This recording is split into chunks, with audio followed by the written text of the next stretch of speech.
Normally ഇപ്പോഴത്തെ കാലത്ത് ഒരു ഹസ്ബൻഡ് വൈഫ് രണ്ടുപേരും തമ്മിൽ ധാരണയായി സംസാരിച്ചിട്ടൊരു ഡിവോഴ്സ് ഫയൽ ചെയ്യുമ്പം അവർ നോർമലി വക്കീലിനോട് ചോദിക്കുന്നൊരു ചോദ്യമുണ്ട്. ഏറെക്കുറെ എല്ലാ വക്കീലന്മാരോടും ചോദിക്കുന്നതാണ് എത്ര ദിവസം കൊണ്ട് ഡിവോഴ്സ് കിട്ടുമെന്നുള്ളത്.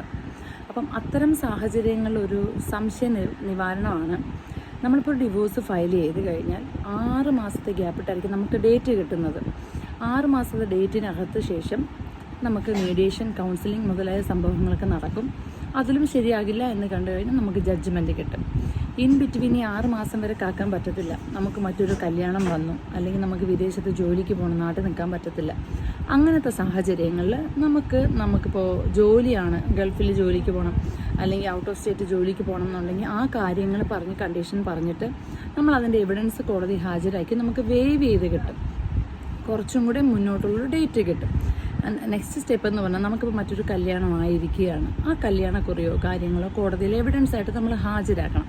അപ്പോൾ കോടതി അതിൻ്റെ നിജസ്ഥിതി മനസ്സിലാക്കി കഴിഞ്ഞാൽ ഈ 6 മാസത്തെ ഗ്യാപ്പ് നമുക്ക് വരത്തില്ല.